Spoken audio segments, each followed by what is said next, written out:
Hi everyone, welcome back to my channel. This is Spring Porter with Spring Solutions LLC. In this video, I'm going to be going over two payouts. One is coming from the Southern District of New York. The other one's coming from the District of New Jersey. And I'm also going to be giving you some of the frustrations that I'm facing with dealing with the Southern District of New York. So if you're interested in hearing about these things, please stay tuned. Please note that I am not an attorney. This information is not indicated as legal advice.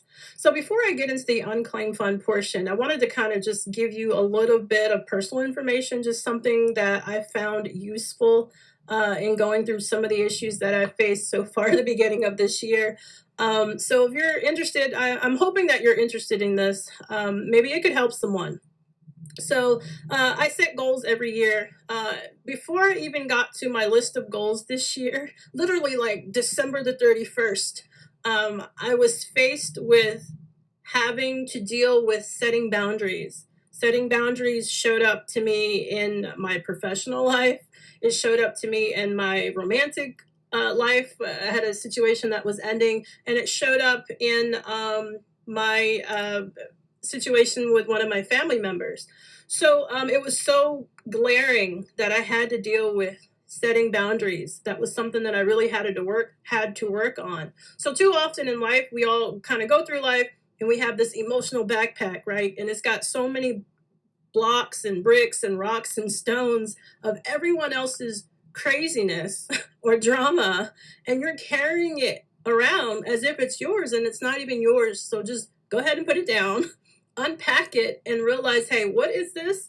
Why do I keep attracting people that are overly aggressive, or people that are rude, or people that want you to do things for them without them edifying you? They're not adding anything of value to your life. And so the way that that showed up for me was it came out through a family member, who this family member shall remain nameless, but they're going through their issues with alcoholism. So right out the gate, you're dealing with someone who's not in their right frame of mind to be able to discuss certain things with you. So if anyone out there has a family member, or you yourself are dealing with situations like alcoholism or some other substance, it's okay to seek counseling, especially if you are on the receiving end of the relationship, or you're not using any types of, or you're not abusing any type of substances. It's okay to seek counseling for that. You have to know how to set boundaries. For some people, maybe we didn't learn that growing up, how to set clear boundaries for yourself. So that, it was one way that it showed up for me in dealing with a family member. Another way that it showed up for me was in my career, my professional life. I had a company reach out to me who wanted to work on real estate overages. They saw my YouTube video and they thought that I would be a good fit. But the owner of this company, and it shall remain nameless, but no, it's not Nick Fulmer's company at all. It's someone completely different. The owner was what I thought was, genuine and nice in the beginning, but the way he communicated was very off-putting to me. The way he communicated was very aggressive. He never apologized for certain things. It was almost, the communication was almost like, don't you know how to do this already? Or didn't you do that already? As opposed to me saying, hey, let me show you what I would like to be done first, and then we can discuss it when things don't make sense or whatever. So it just, I didn't feel like it was a collaborative effort. I felt like it was more of someone dictating to me, and that's not the way that I like to work, because I'm so used to working on my own, and it just didn't feel like a collaboration. So again, setting clear boundaries. I had to let that person know, like, this is not a good fit for me. This communication is not working for me.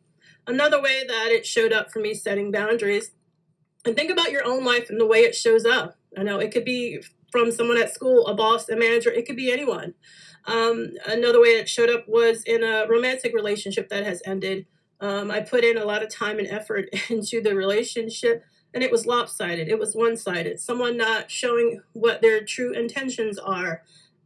Someone who is very narcissistic and is just expecting certain things or communication, but they're not one to give forth information or to admit even when they're sorry, or take any kind of accountability for their actions. And so that is what I realized that I had to deal with. And a lot of these issues, again, are coming from other people. So I had to unpack that, through, it's okay to speak to a counselor about those things. And this is basically it in a nutshell, is that you can't continue to go through life and you're carrying the weight of other people, or even the weight of what you're not willing to deal with on your own. You have to put those things down and examine them. What is the point of this? What is the point of going through life if you're not going to work on yourself emotionally? It's like being lazy, emotionally speaking. I don't want to be an emotional lazy person. So deal with your issues, whatever they may be. It could be something you think is small and insignificant. But if you're seeing a repeated pattern in your life that's not helping you, you need to go ahead and examine that. That's usually an indicator, hey, something's off, something's wrong. Why do I keep running into people that treat me a certain way, or people that do certain things to me, or say certain things, or take advantage of, or are just overly aggressive for no reason? It's usually time for you to tune in to figure out what is it that you're contributing or not contributing. Are you using your voice? So that is something that I really wanted to just touch on and just say it's okay. It's okay to go through life, find your voice, use it. For so often, I mean, women and the society supported this, and when I was younger, and it's just women really didn't have a voice, couldn't really say what it is that they really wanted to say. So just make sure you're using that. You're saying not just to women, but to anyone. And this can go for men too. If someone's not edifying you in your life, let them go. And so you can't propel yourself if you're constantly holding on to that emotional backpack with all this stuff and all this drama, or maybe expecting an apology from someone that you're never going to get. You got to let all those things go, because you can't go through the end of your life and you're still having all these regrets and these feelings. So I'm hoping that that could help someone. Just go to counseling if you need to. It's okay to do that. I'm giving you permission to do that in case that means anything to you. It's okay. To own your feelings, or just to say, hey, I don't have enough tools. I don't have the tools that I need to get through this problem, whatever that problem is. It's okay to do that. So I realized in me making the decision to actually speak to someone, and I have spoken to people before for different reasons in my life, but this one in particular, something about setting boundaries for yourself. It's amazing what opportunity has opened up for me from just letting certain things go and just standing up a little bit more for myself and a little bit more for what I will and what I won't accept. So just please do that for yourself. All right, so I'm going to go on to the other part of this video. And if you stay tuned for this long, I really appreciate you. And let's get into the other part of the video. Thanks.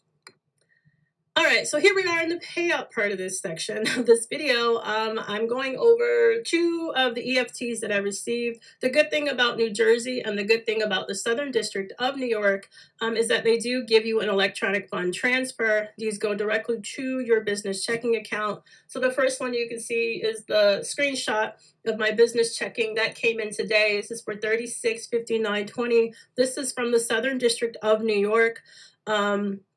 And I asked for 27%, so I got like 1,000 for this one. The second entry was back last month on the 13th of January, and I forgot to show that.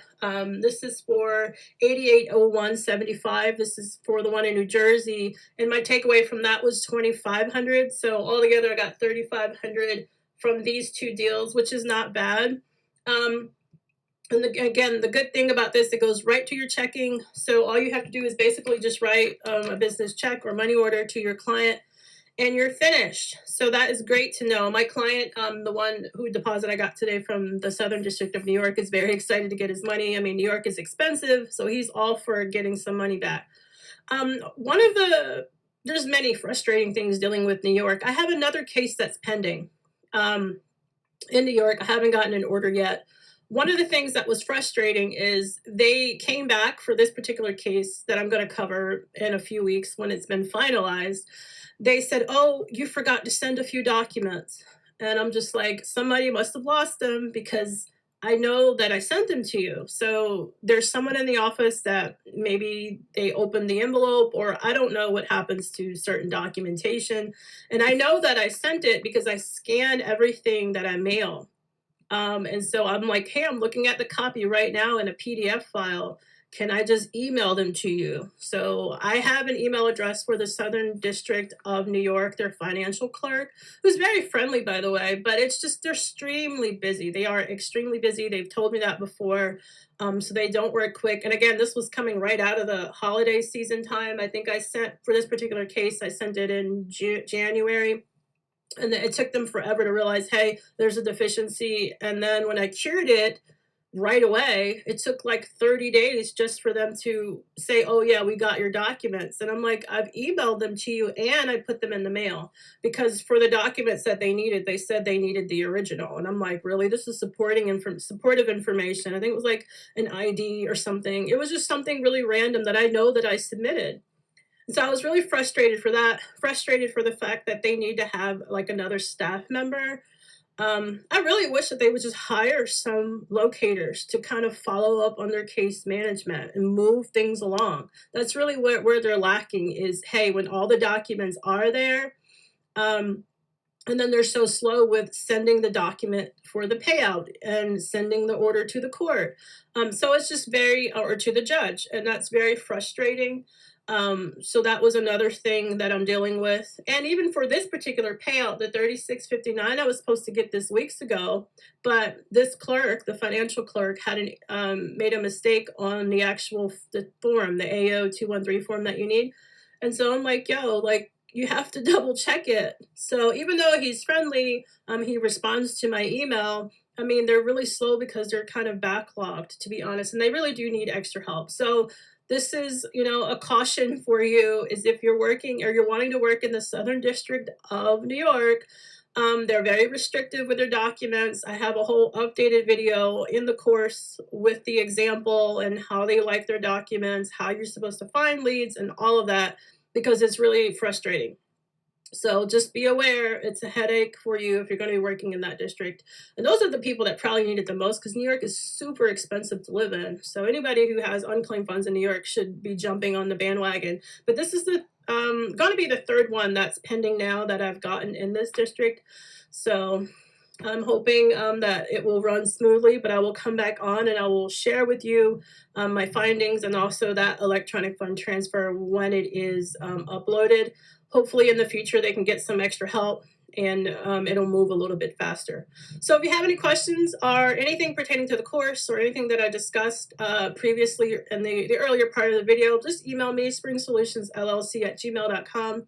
I appreciate you. Thanks for listening, and I will see you in the next video. Thanks for watching.